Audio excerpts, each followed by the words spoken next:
Talaga siyang pag-asa. Napakahina po. Napakahina po ng puwersa nakakampi sa kanya, nasusuporta sa kanya. Napakahina po. Kaya napaka-imposible pong manalo siya. Hindi po siya mananalo kapag tumakbo siya pagkapangulo. O, di ba? Hindi talaga siya mananalo. Hindi.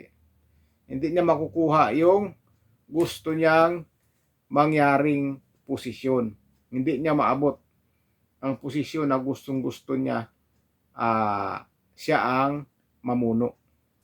Babasahan po natin ng card o tarot card si Senador Risa Hontiveros.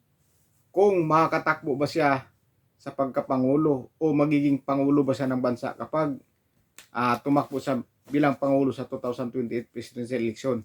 Mananalo ba siya? Magustuhan ba siya ng taong bayan? Yan po ang titingnan natin sa tarot card kung magiging pangulo ba o posible bang magiging pangulo ng bansa si Risa Hontiveros o mananalo ba siya kapag tumakbo siya bilang pangulo sa 2028 presidential election. Yan po ang ating titingnan sa card. Ito po ay card lang po nasa inyo na po kung maniniwala kayo o hindi dito sa card na ito. Titignan po natin kung may pag-asa siyang mananalo. Dahil sinasabi sa mga balbalita na gusto niya maging pangulo. Mismo ako napapanood ko yung video niya na pwede rin siya. Pwede siya. Hindi pa sarado ang kanyang hindi siya sarado para tumakbo bilang pangulo.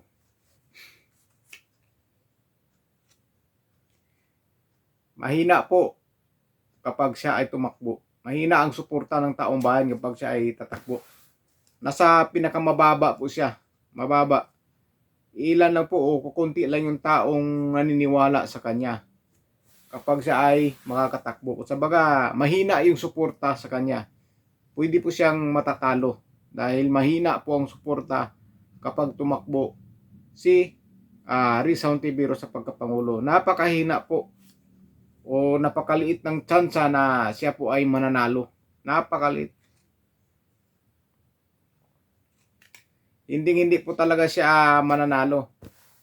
Walang nakita ang taong bayan sa kanya na pwede siya mamuno ng bansa. Depende na lang sa mga kasamahan nila o naniwala sa kanya. Pero karamihan sa tao, walang nakita na pwedeng mamuno si Risa sa bansa o pwede magiging pangulo. Hindi talaga siya manalo kasi sa pangalawang card, napakaliit ng tsansa po. Napakaliit. Napaka-imposibleng mananalo siya. Hindi po mananalo. Magkakaroon pa siya ng problema. Mukhang may maghahabol sa kanya. May hahabol sa kanya. Hindi ko po alam kung sino maghahabol sa kanya. Mukhang may magkakaso po sa kanya. May magkakaso. Hindi ko po alam yan kung sino yan o ano yan. Basta yun lang. Hahabulin siya kung sa baga hahabulin. Ayan. Sabi sa card, huwag mo nang pangarapin para maging pangulo. Huwag mo nang ituloy yung pangarap mo. Sa baga, huwag ka nang tumakbo bilang pangulo dahil hindi ka mananalo. Ayon dito sa card. Huwag mo nang ituloy yung mga balak. Sa baga, hindi na niya ipapatuloy. Huwag na ituloy yung mga balak niya o balak niya na tumakbo bilang pangulo dahil hindi siya mananalo. Wala talaga siyang pag-asa. Napakahina po. Napakahina po ng puwersa nakakampi sa kanya, nasusuporta sa kanya. Napakahina po. Kaya napaka-imposible pong manalo siya. Hindi po siya mananalo kapag tumakbo siya pagkapangulo. Pwede naman siyang tumakbo. Wala namang makakapigil sa kanya. Pero ang problema, yung suporta ng taong bayan dahil ilan lang po ininiwala sa kanya, kundi yung mga kakampi lang niya. Kaya hindi siya mananalo kapag siya ay tumakbo. Pero pangarap niya tumakbo. Kaya ayon sa card, wag na niyang gawin na tumakbo pa o pangarapin bilang pangulo dahil hindi siya mananalo. Hindi talaga. Walang pag-asa. Sa baga, lumalayo sa kanya ang suporta ng taong bayan. Lumalayo po talaga. Yung iba, hindi na siya pinapansin. Hindi na siya pinapansin ng iba. Sabaga, nilalayuan na siya ng swerte. Lumalayo na sa kanya ang swerte. Malayo po. Hindi po lumalapit sa kanya swerte, lumalayo sa kanya swerte.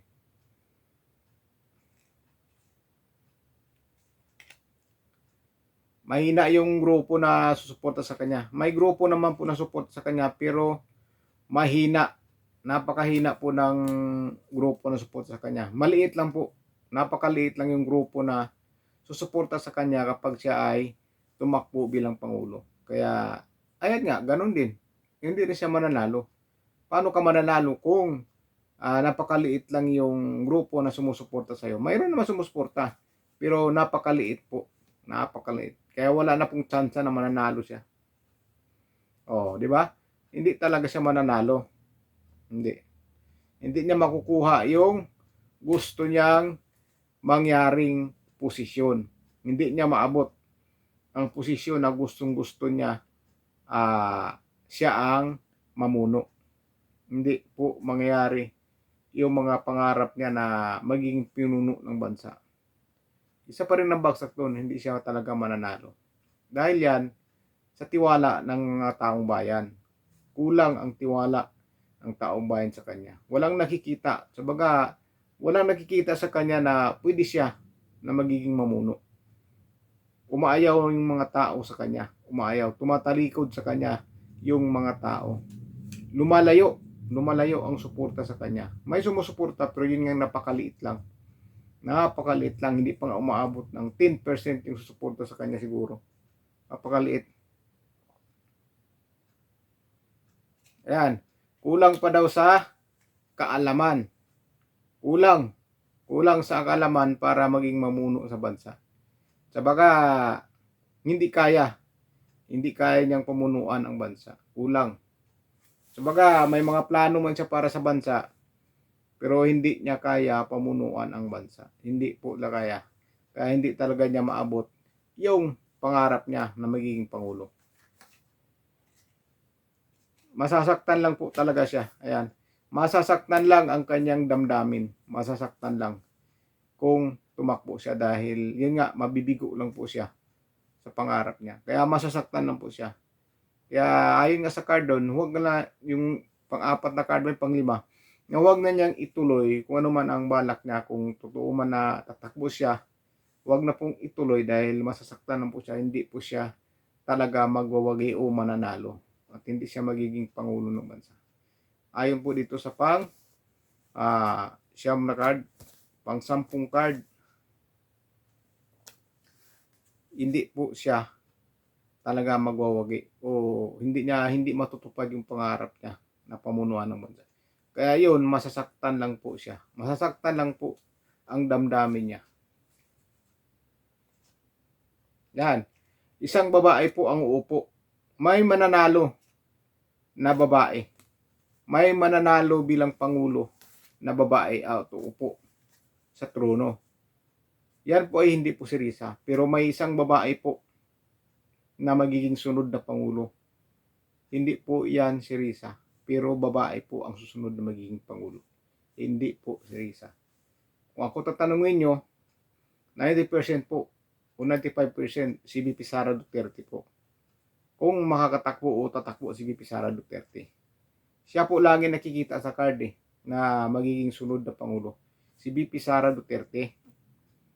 Siya po ang laging, kasi kapag binabasahan natin ng si VP Sara Duterte, lumalabas po talaga na makakaupo siya sa trono. Kaya diyan, mabibigo talaga si Risa. Hindi talaga siya mananalo. Landslide po. Ayan. Talagang pupunta sa kadiliman. Sa kadiliman sila mapupunta.